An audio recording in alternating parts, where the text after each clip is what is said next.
So, my voice has got a little bit because I was shouting the other morning I was shouting because the builders were making noise before 7:30 when they weren't supposed to be. And I still don't think the council have found him yet. But anyway, I feel like Robert F. Kennedy Jr. now, and my throat is not even hurting. It's amazing that I can't even speak properly, but it doesn't hurt and it doesn't feel swollen or anything like that. Just with the slightest change, and it's affecting my speaking. So it's pretty crazy. So in regards to this debate that Andrew Bridgens had, absolutely fascinating, really. So Dr. John Campbell's posted it as well. Now, John Campbell, it said this has been posted 4 hours ago. And John Campbell, from his 2 million subscribers, has had 149,000 views.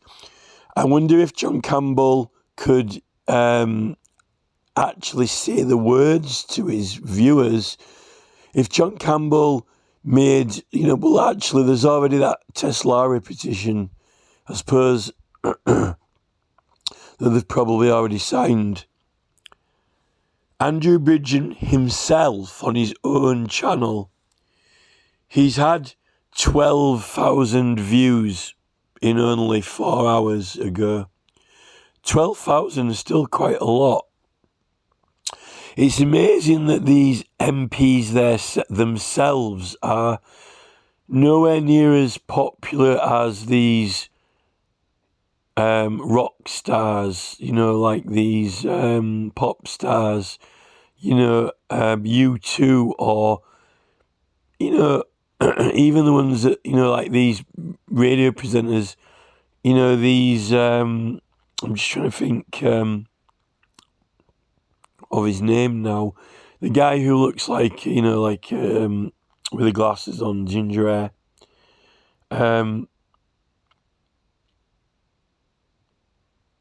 Ed Sheeran. That Ed Sheeran's got millions and millions and millions and millions of fans. These people are products that are sold. Yet when it comes to the actual future of the country and popularity of, voting, it's kind of like just ridiculously low interest. Even with the senators, looking at Marianne Williamson's channel and Team Kennedy, I know that they do better on other channels and on other websites, but on YouTube, to say that, Russell Brand and, Joe Rogan have got several million, it shows that it's concerning that the country is being run when a very large number of the public aren't really either focused on or concerned. And I think it's because they're distracted by all of the commercial entertainment, magazines, TV, and it's designed to keep them distracted. Look at football. Now, one is, I like it at the end when is this like the clerk? Is this the Parliament clerk or what? When he just walks into the middle and stands there. I don't know what he's wearing or what the traditional attire is for this person in his parliamentary position, but I thought it was quite amusing. I should watch more parliamentary debates. So, they did not receive any of them. Participants were given calls initiated. The flu last winter, statistics that we have. Thank Thank you, Mr. Deputy Speaker. Can I start by... So that's fascinating. Apparently, the public gallery, I can't really see the public gallery from this view. Thought they'd sound a little bit closer to them, but apparently the public gallery was absolutely packed. And you can hear the cheers in the background, which is absolutely fascinating, when there's hardly any MPs in there. There's hardly any MPs in there at all. Now, that's got to mean something. How can you have a full gallery of cheering people when the MPs haven't bothered to turn up? You know, that says a lot for voting power. Means that these MPs seem to have their own interests, or private or corporate interests, that aren't in the interests of the people.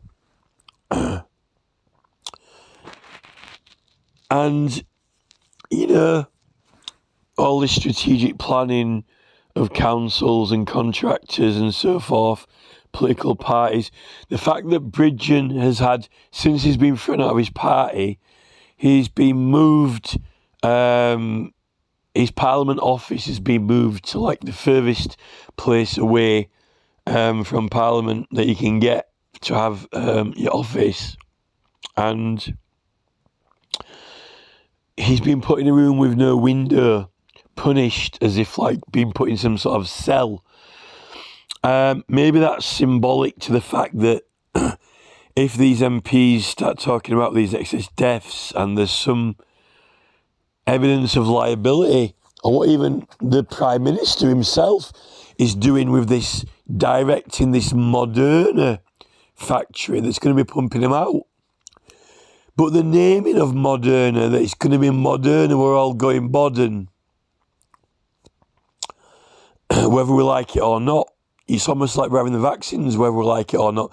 If the WHO take over, we will be having everything they give us, what they want to give us, whether we like it or not. It's almost like the planning permission. You can't stop the planning, no matter how much you object. There's nothing you can do. The contractors and councils, Tories and Labour just plough ahead, and our areas get assimilated by building, whether we like it or not. This Moderna factory, combined with the WHO powers that are going to be imminently given unless we intervene, will effectively be doing the same with our health, what the same as the contractors are doing with our villages and towns. In many cases, when we don't want that doing to them, when it's all on the strategy planning.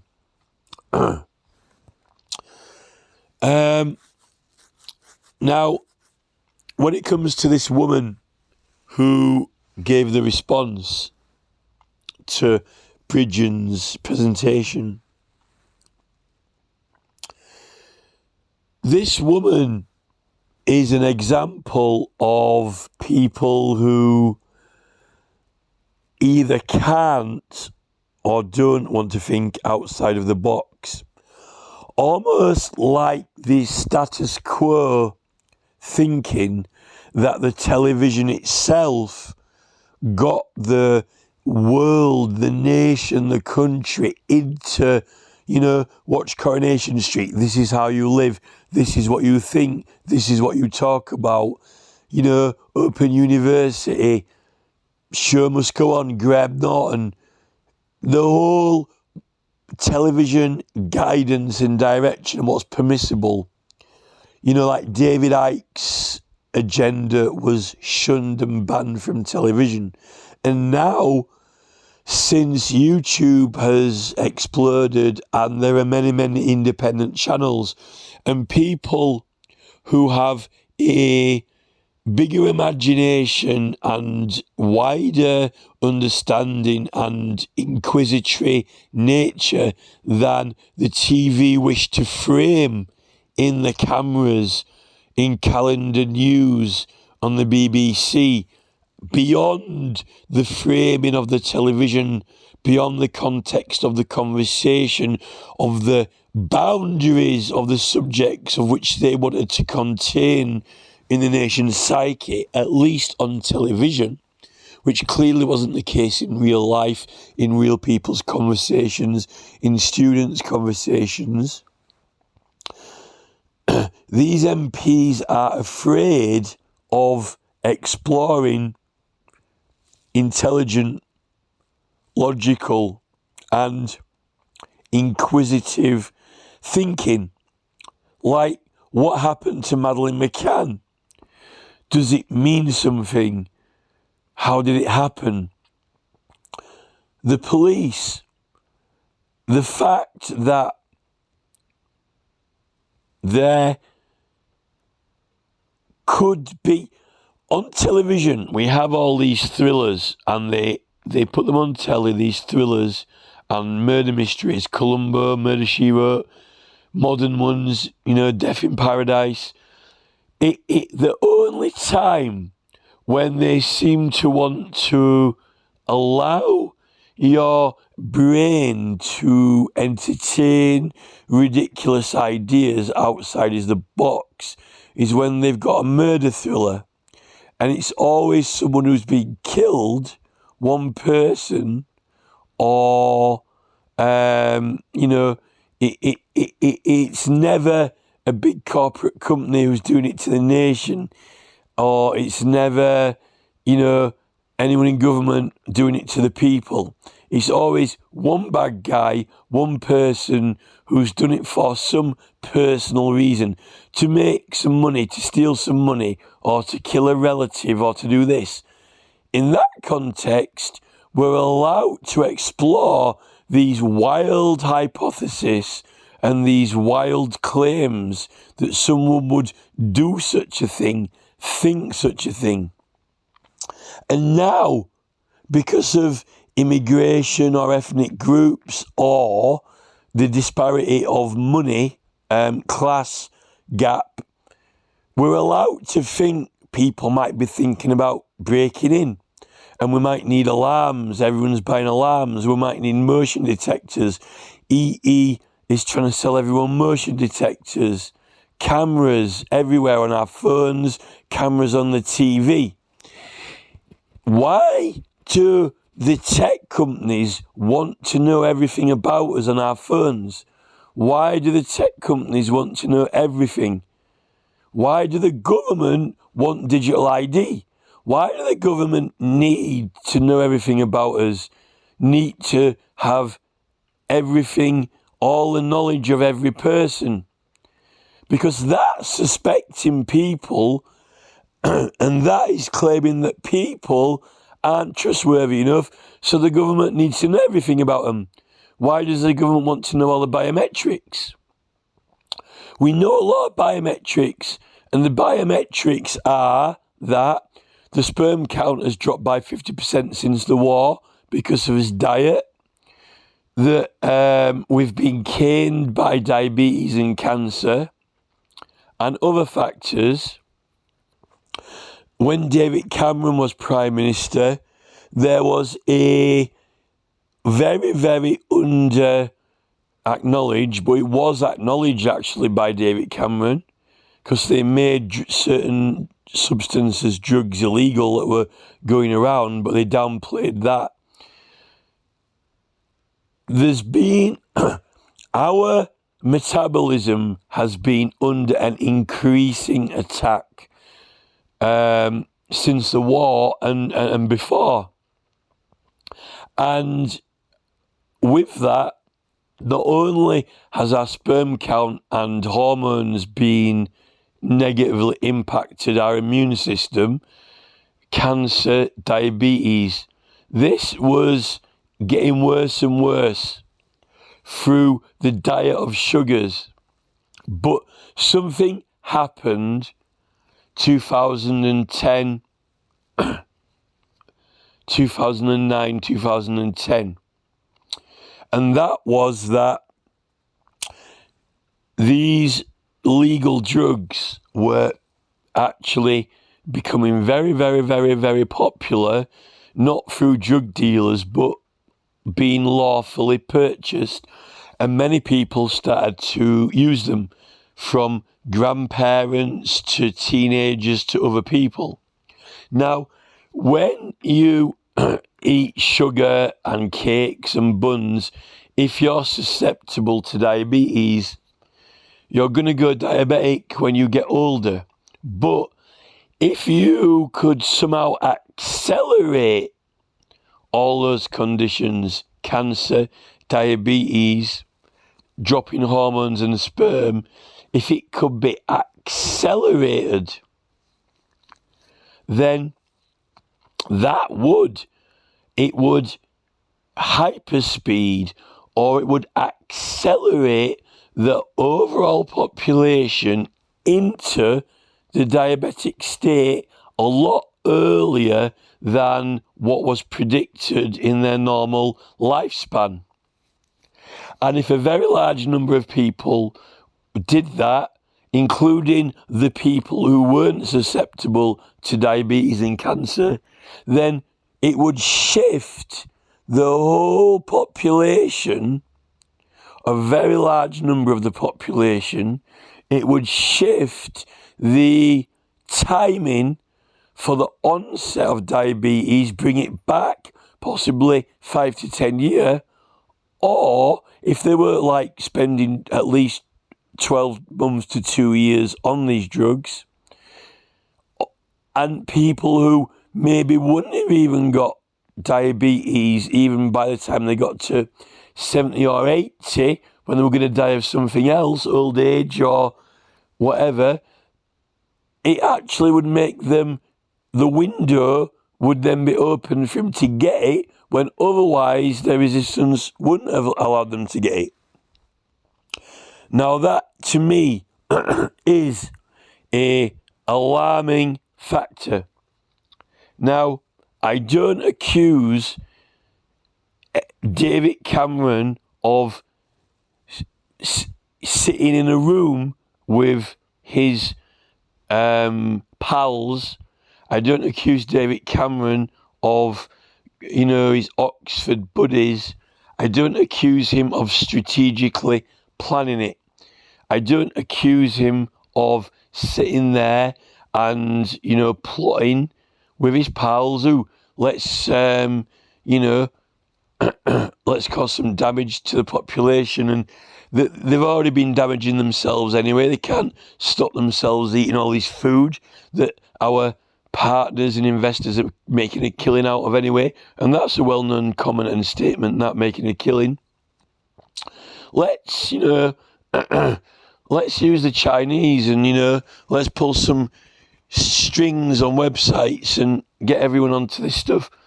I'm not accusing David Cameron of that, but I'm accusing someone of plotting that. I'm accusing someone of scheming that. And I'm accusing someone who is not. We wouldn't have a motive.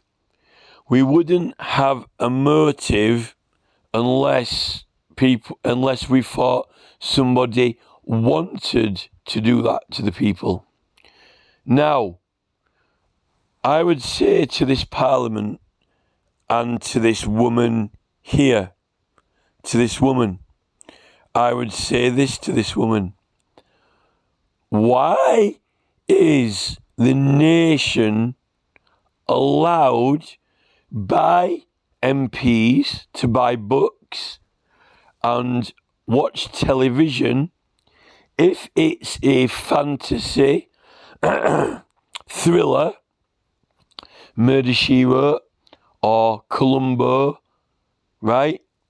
We're allowed to think that a person would think of something evil and diabolical to do to a person for money, or for a will, the possession of a will, or just to get revenge, and then go through the whole rigmarole of complicated motives.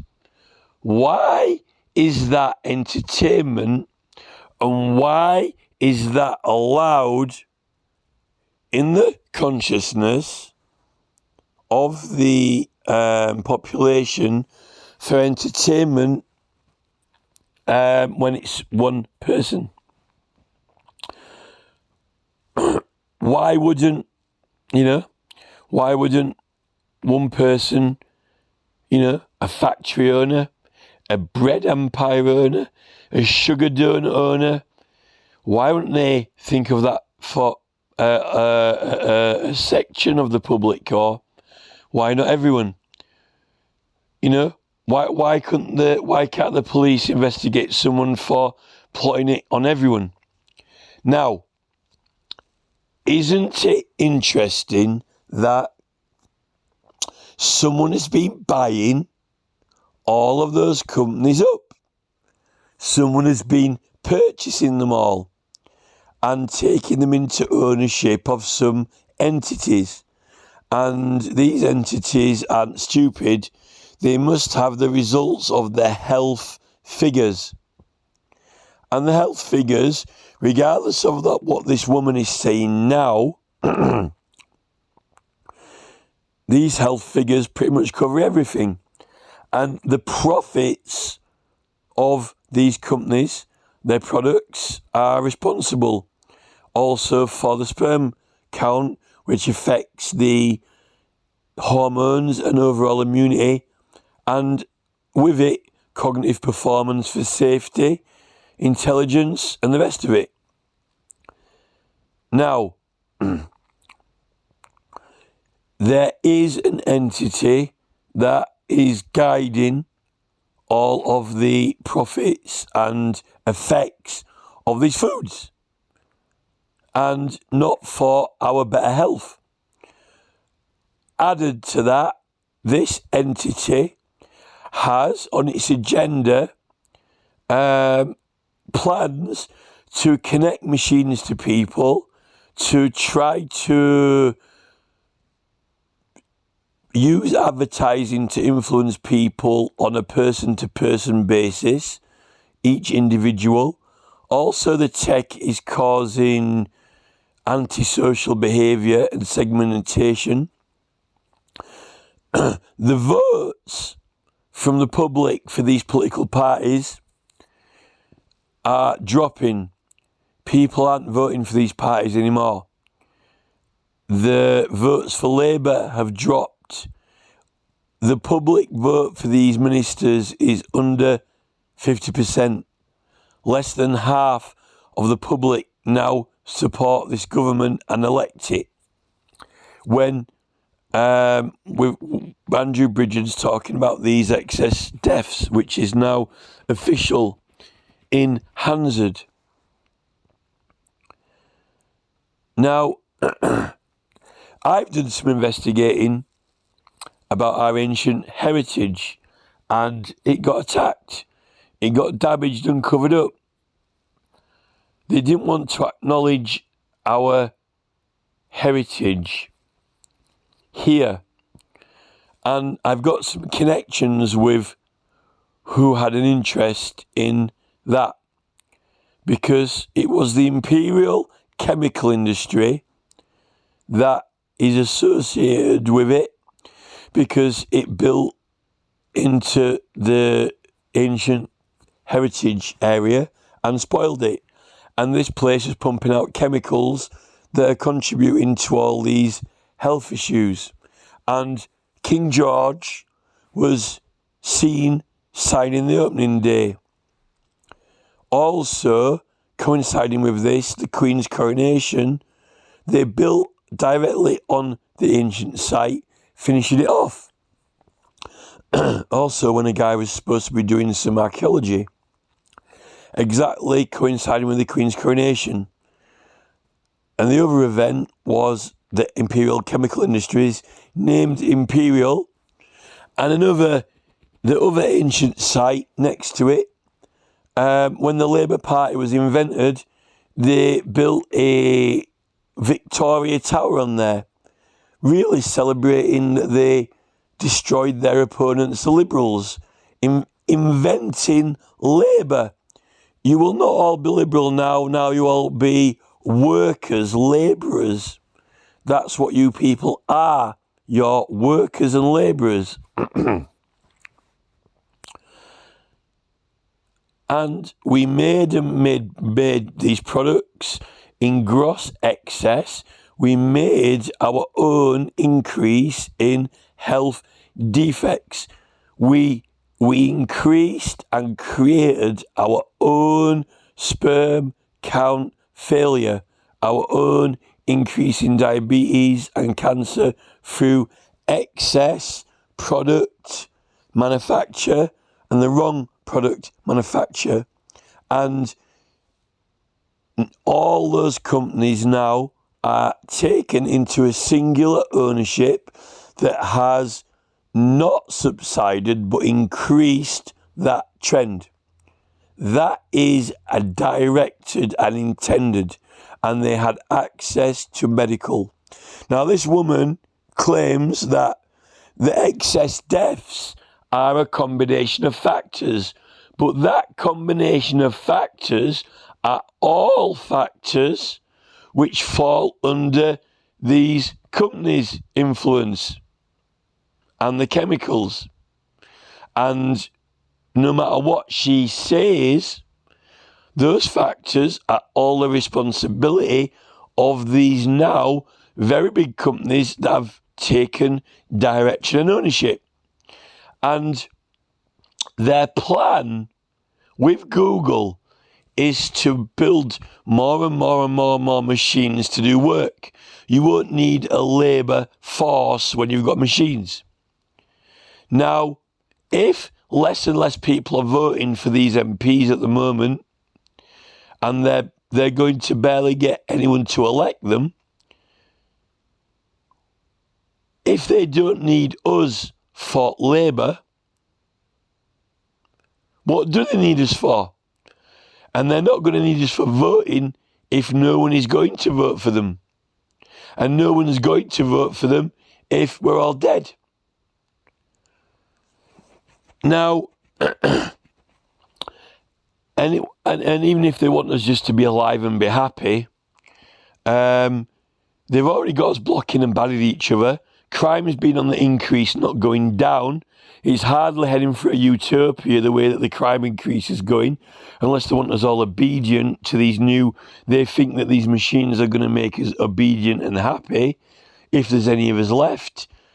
But that means that they don't want us obedient at work, because they've got machines to be obedient at work. But in our own lives, when we don't even need to work, even if we all got magically given money, they don't want us to have free will and opinion. If we don't behave, we get 15-minute city lockdown, travel restrictions, motion detectors. If they're going to give us all the same money, why would we all be engaging in crime if we didn't need any money? Because the machines were making everything. Why would they want to know the motion of everyone? That means they don't trust us. They don't trust us, even if we don't need money. When there's machines everywhere, they can trust the machines because the machines are programmed. They still wouldn't trust us, even if we have no money. I mean, even if we have no need for money. They want... Why? It's paranoid to want to know everything people say, everything people do.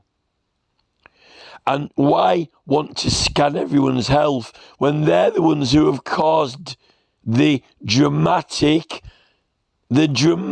change in sperm count and cancer and diabetes, which this woman is denying? Oh no, she's accepting it's a number of different effects, not just one effect of the vaccines. Well, I tell you, lady, it's a culminative effect of the things that your investment buddies have been working on and now taking into ownership. And they're not waiting on that. They're increasing production.